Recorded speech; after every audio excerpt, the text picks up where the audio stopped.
Good morning and welcome to the third episode of Stella Vision. My name is Elizabeth Timmis and I am the Content Marketing Director for Stella Rising. After we kicked off the first 2 weeks of Stella Vision with a focus on Amazon, I am pleased to introduce our Chief Digital Officer, Brandon Heagle, who will focus our discussion today on need-to-know analytics and new benchmarks.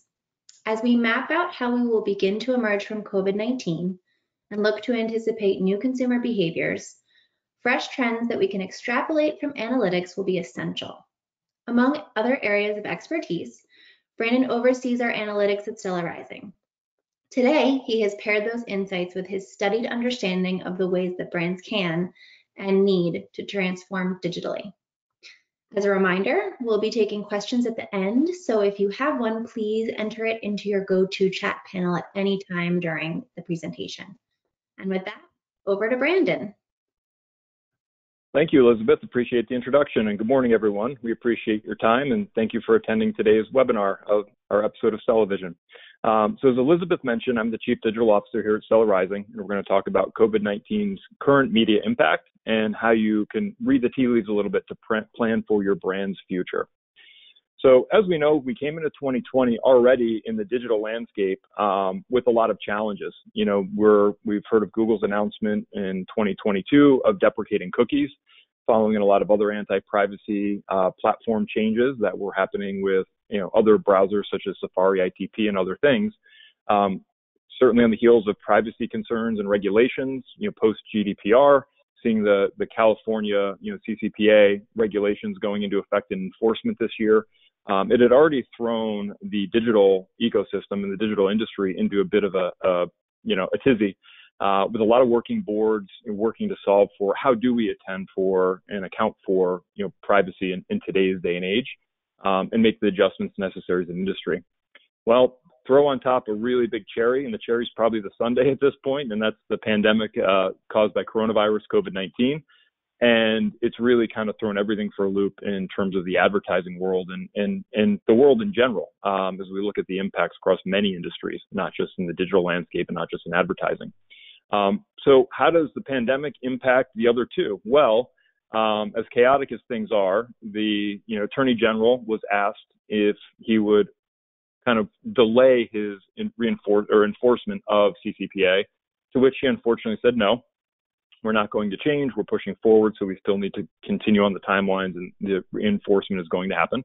And working groups have gone to Google and said, hey, can you push off the deprecation of cookies? Can we delay this because of what's happening with the pandemic? And Google didn't say no, but they said not at this time. It's too early to make a call on something like that. So as of now, everything continues the way it was. So obviously the biggest impact right now is what's happening with COVID-19. And how is that impacting online behavior? Well, consumers, just like you and I right now in our web conference, working from our homes, are spending a lot more time indoors as a result of social distancing and self-quarantine. So you can imagine, if you look around, your friends, your family, yourselves, everybody's kind of following in similar patterns from a consumer perspective, which is online traffic is up. About 20% reported according to Verizon. People are spending more time messaging. People are spending more time consuming media. So we're seeing that there's significant upticks in terms of video consumption, in terms of streaming and downloads and entertainment in particular, as well as social interactions. People spending time with messaging apps, socializing, setting up happy hours across Zoom and other web conferencing softwares. And so those sort of behaviors are kind of what people are doing to occupy their time. They're trying to stay connected. They're trying to stay entertained. They're trying to keep their mind off of a lot of the real world problems at times, and consuming news, staying informed of what's going on as well. This also obviously has an impact in the retail landscape. So we're seeing spending is actually up online, even excluding grocery spend. So obviously, as people still need to make purchases, they still need to do things that they once did also in the physical retail world. They're now shifting their time and attention towards purchasing online, not leaving their homes, getting things delivered to their doorsteps. So there's been a significant uptick in terms of overall e-commerce spend. So retail, obviously, and travel are the two hardest hit hospitality industries. Those are the ones that are taking it the hardest right now. Based on some surveys from Commerce Next, sales continue to be soft. 49% of apparel industry respondents were saying that they were significantly below plan in March. And this is the talk track, and this is the news that everybody knows. Retail's really suffering right now. But there's a lot of silver linings. Overall, 27% of retailers are actually performing above plan and looking to increase their marketing spend. So that's what you're not hearing so much about. You're hearing the doom and gloom about how down retail is and how impactful it is, and it is significantly impacted. But there are some bright spots, and over a quarter of brands saying that they're ahead of plan and looking to increase marketing spend is pretty significant. Those brands, however, do tend to be smaller. It tends to be the smaller digitally native brands, a lot of DTC brands, and brands typically focused on categories like food or health, which, as you're going to see later in the presentation, are areas that the consumer is continuing to invest their time and energy. So those are the sectors that tend to be performing strongest, smaller, categories like food, health, wellness. We're also seeing that of those brands that are increasing their marketing spend, the channels that are benefiting most are paid social and paid search. So what does that do in terms of overall media spending? Well, based on a recent eMarketer study surveyed by most U.S. agency and brand side decision makers, they're seeing that there is some optimism, cautious optimism as we push forward and hopefully work through the peak of the COVID-19 virus. So in March and April, believe it or not, actually, media spending was up significantly in January and February, year over year. But March was so significantly down that it pulled the entire quarter down and sunk the ship for Q1. March, April is really kind of where things have been darkest at this point in time. But you can see in the numbers here that there is some cautious optimism from the marketers and brand spenders that see that, although they're still planning to spend less in May and June than they were, it's probably not quite the same level of retraction as we saw in March and April. So that's a good silver lining as well. Traditional media continues to be, the laggard here. That's where we're seeing the biggest declines, especially out of home, which makes sense. People aren't leaving their homes. They're not going out of home. There's not going to be a lot of advertising support out of home either at this point in time. So at Stella Rising, we're keeping close tabs on all of our clients and looking at benchmarks and looking at performance and pulling these insights out so that we can help make better informed decisions as an agency and help inform our clients. We tend to work in several different verticals. The verticals that have the biggest impact are exposure in our agency are beauty and retail, and CPG. Those are the three areas we tend to play the most. What we're seeing in beauty is that actually our beauty e-commerce business is up pretty significant, 27% over the last 37 days, which represents, about the time period when the pandemic had started and self-quarantine had happened. Conversely, if we look at retail, we're seeing that that's down fairly significantly. So the data that we're seeing here is pretty consistent with what we just talked about in terms of consumer behavior. If we unpack this a little bit further, there are subsegments within beauty that we see are stronger versus weaker. What we're seeing is that the trend of wellness and health and taking care of herself are continuing to be the themes that carry through. So skincare,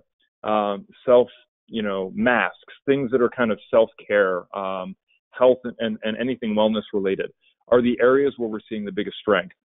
There's weakening and softening in things like color cosmetics because, there's less interaction. Color cosmetics, as we know, was a little challenged and growth had slowed the last few years coming into the pandemic. But now with less events to attend, less dinners to attend, not going in and commuting to work and getting ready for work every day, and a lot of people still not even putting on their cameras when they web conference, there's a lot less consumption of color cosmetics. And so we're seeing that's a little softer. In terms of the overall video consumption, it also is consistent with what we're seeing in consumer behavior and other data trends, which is that, there is increased video consumption and increased engagement with that video consumption. So we're seeing on YouTube, for instance, video completion rates are up 9%. And the cost per completed view is down 29%. So some significant efficiencies, better engagement, cheaper price. Same thing with Facebook and Instagram video. Video completion rates up 45% and down 28% in terms of cost per completed view. From a performance standpoint, a lot of the performance channels looking at Google specifically, Google Shopping and GDN and paid search, performance is up for most of our clients. Paid search CPCs are down in both search, shopping, as well as in GDN, and click-through rates are up across all three platforms as an industry or agency benchmark. And social click-through rates are steadily climbing at this time as well. So taking a look at the current media landscape, beyond the walled gardens, we work with a number of partners that get access and visibility into the overall bid stream.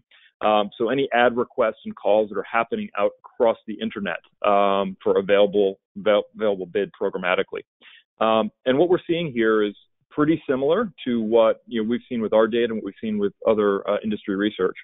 The top channels in terms of availability are connected TV, mobile standard display and video, and native video. A lot of the video-heavy assets and mobile consumption. What we're really seeing is that people are spending a lot more time on their mobile devices, and they're spending a lot more time consuming video content, like we talked about earlier. What's happening is we're seeing that, based on the increased consumption, that there's increased supply, right? There's more available inventory. And in addition to that, supply and demand economics tell us that that should be a lower price, which would be happening anyway. But beyond that, we have a lot of big industries pulling out their ad dollars, right? So travel and hospitality, all those retail, all those same areas we talked about prior. And that's putting pressure on CPM. So similar to what we're seeing in the agency with our benchmarks, we're also seeing more inventory, especially in video, and lower CPMs. So that's something we'll show in just another slide or two. The other thing we're seeing is whether you look at the open exchange, RTB, or you look at private marketplaces, working, direct with publishers, that overall CPMs are decreasing consistently across nearly everything. So decrease in video, mobile video, and display. And private marketplaces are showing shift in mobile and native inventory as buyers are looking to seek out trusted supply partners. And you can see really, it's a pretty safe band across device and platform here, with the one real exception being native video. That's where we're seeing the biggest declines. So kind of visually showing that, you can see here the converging trend that's happening, with that dark line on the bottom being the average CPM, and the line on the top being the sum of available inventory. And it's basically reflective of what we're saying, which you can see starting in February. February was still pretty consistent. In fact, there was an uptick at the end of February, beginning of March, in terms of price, but then very rapidly in March, as the rest of the world slowed down and people realized the scale of the pandemic, very quickly ad dollars came out of the market. And as people started self-quarantining, supply went up. So this is just reflective of that as well. The one interesting thing to note, this goes through the end of March, and you see a little uptick at the end of March. This window has closed a little bit. And what we're seeing happen is that opportunistic brands who are understanding they're not going to be able to focus as much on direct response and driving sales are finding better opportunity of investing in their brand messaging, at this point in time. So as people show, how they're helping causes and they're doing things that help present the brand in positive light, they're seeing the available impressions and people with their time focused at on video consumption in particular, and the cheaper price, that this is a good opportunity to invest in their branding should they be able to afford to do so. So shifting over to Google benchmarks, we took a look across the industry to see, one thing I want to call it, this is all industries, all right? So this is going to include the laggards as well as the leaders. So it is kind of a general set of benchmarks. Your brand and your industry will have specific benchmarks as well. We're going to talk about beauty in just a second. But overall, what we're seeing is that click-through rates are increasing, CPCs are decreasing, so cost per click, daily budgets are decreasing, and CPAs really vary by industry. And so overall, again, we're seeing, more clicks, more activity, more engagement, cheaper prices, people pulling out, their budgets on average, again, includes travel and other areas, and CPAs vary. As we shift over to beauty and personal care, we're seeing stronger benchmarks for the most part across the board here. Click-through rates are up across the board for beauty compared to the general averages. CPCs are lower across beauty and personal care, with the exception of shopping. And CPAs, for the most part, are lower, with the exception of in display. That's a little bit higher, and daily budgets are also higher. Now, why are CPCs for shopping higher, compared to the other channels? One of the other things we've been observing is as the retailers, thinking in beauty in particular, Sephora, Ulta, some Blue Mercury, some of the other specialty retailers, some of the big box retailers that also carry beauty, drug as well. What we're seeing is that because a lot of the retail locations are closed and there's lost revenue there, these brands obviously still have pressure to perform. And what they're doing is they're, like many other brands, focusing their effort on e-commerce at this time. And so what's happening is you're seeing a lot of the retailers start to bid up a lot of the brand names, and the CPCs are going higher. And shopping in particular, where it's it's an area where the consumer is looking to make a purchase and take action. You're seeing a lot of the retailers now competing with the brands, for shopping inventory. And so that's one of the reasons we're seeing CPC start to climb there. Looking at Facebook, their trends are reflective of consumer behavior as well. Facebook Messenger in the United States saw a 70% increase in video chats in 1 week. What they're seeing on Facebook is that people are using it as a connection and communication platform, not just like posting their status and, updating their feed, but more and more people are going live. They're using Facebook and Instagram Live to talk to people one-on-one. As people are having those kind of anxieties and that social isolation of being quarantined, they're turning to these platforms, Facebook and Instagram, to be able to kind of communicate and build, share their personal stories and events and experiences and health, et cetera, with their friends and with their followers. So we're seeing that basically, Facebook is being used as a communication and connection platform, which was the vision Mark Zuckerberg really has always had for Facebook when he first built it. Another interesting trend is that we're seeing an increase in cause-related support. A lot of people are getting involved and spending time, looking to, really do social good at this point in time. So there's a rise of a hashtag called care-mongering. So as we know, that's a play on fear-mongering, right, and making everybody worried and, for political or other manipulation many times. But what we're seeing here is that people are using it as a positive, and they're looking to band together and look to spread positive care information, which is really great to see.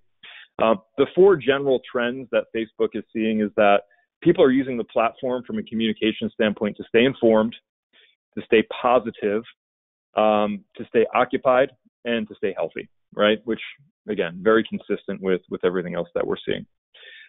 So where are people looking to, where they think about purchasing moving forward? It's, again, consistent with what we've talked about so far. A lot of conclusive data here. People are planning to spend on the things that either are necessities or things that are making them feel good and feel healthy and feel well. So fresh and organic foods, preventative health care, vitamins and supplements, looking to spend more time with entertainment to occupy their time, looking to do things from a personal care perspective. Certainly skincare falls in this area. Those are the things that people are really planning to invest more.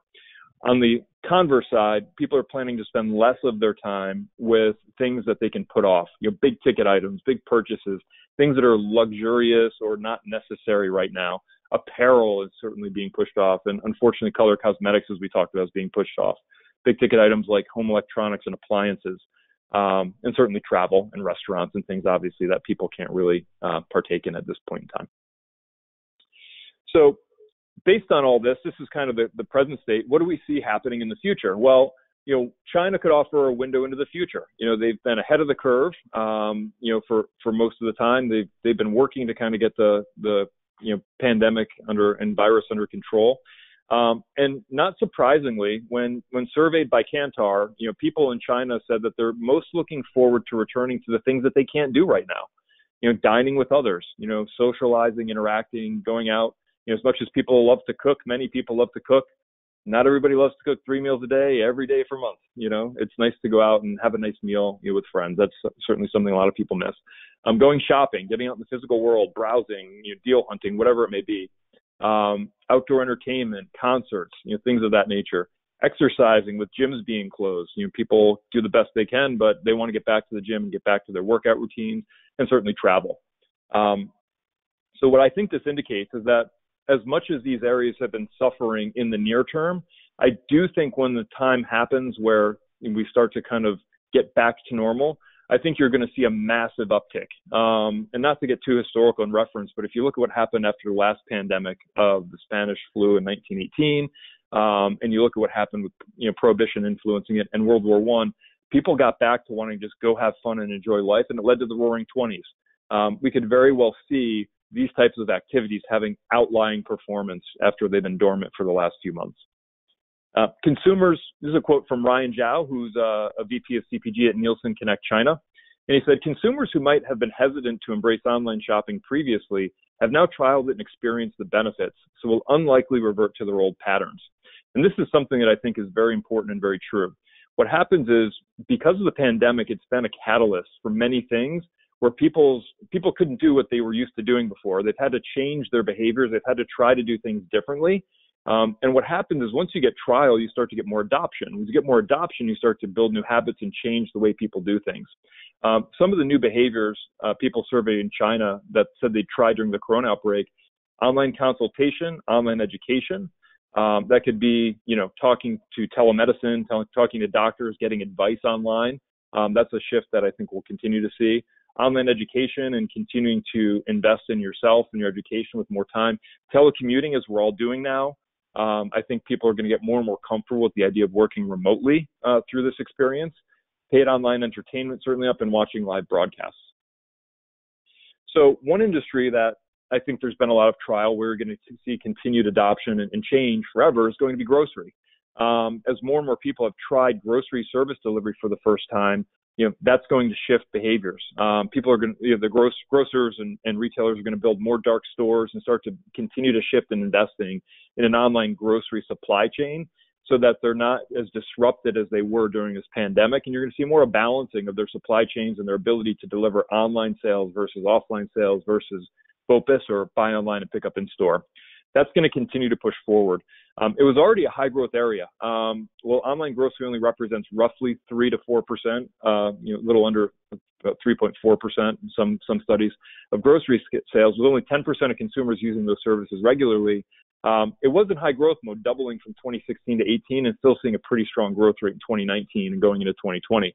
But what's happened is, a lot of demographics, especially those over 60 plus, who have shopped physically in grocery stores their entire lives and had never considered or tried online grocery, now with their health at jeopardy, have had to go shift to online shopping and tried it for the first time.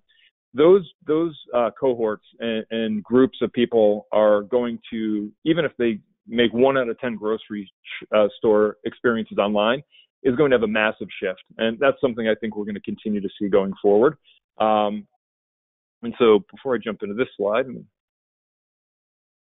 this is a quick little cartoon that I think kind of illustrates the next point, which is, many people knew e-commerce was happening, and they looked at their retail and their e-commerce as being a blend. But still, a lot of brands still look at digital transformation as being something that's years in the future. They don't have to change. They can keep doing things the way they are because they're working. And then here comes COVID-19, the wrecking ball, right, to disrupt and force people to change that perspective.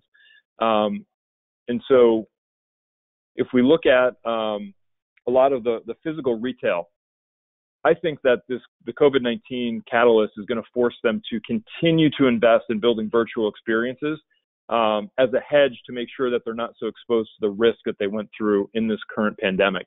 You look at, like, for instance, automotive. They started to invest in e-commerce for researching, but they still want to get people into the showrooms.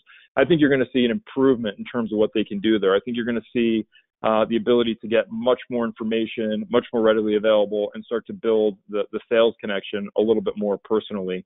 So it's not just online to get you in store, but actually you can complete more of it online. Same thing with a lot of retail. Certainly there's been e-commerce investment, and people have invested in e-commerce and see that as something they can do. But I think you're going to see brands and businesses continue to invest in bridging that gap to build better customer experiences online. And I would even wager to say that I think we're going to see a lot more in terms of virtual reality. I think that this is going to accelerate virtual reality becoming more of a reality in the near term. The technology has advanced at pretty significant pace. It's been adoption and people understanding what this can mean. And what I see happening in the next, say, 3 to 5 years is virtual reality really being the next paradigm shift the way mobile was prior, where people are going to be able to do a lot of things that are going to feel very much like the real physical world from their own homes. So thinking about telemedicine, being able to consult with a doctor, being able to have an exam and be physically looked at in virtual reality, things of that nature are going to be game changers. And as people have mental health challenges from being quarantined, being able to actually go on vacation virtually, go sit on a beach, go do meditation by, a waterfall. Virtual reality lends a lot of promise for those types of applications, as it progresses. And then thinking of retail, as we talked about in the previous slide, as you think about, the opportunity to be able to not just buy online and see a two-dimensional product that comes, but actually go virtually try it on.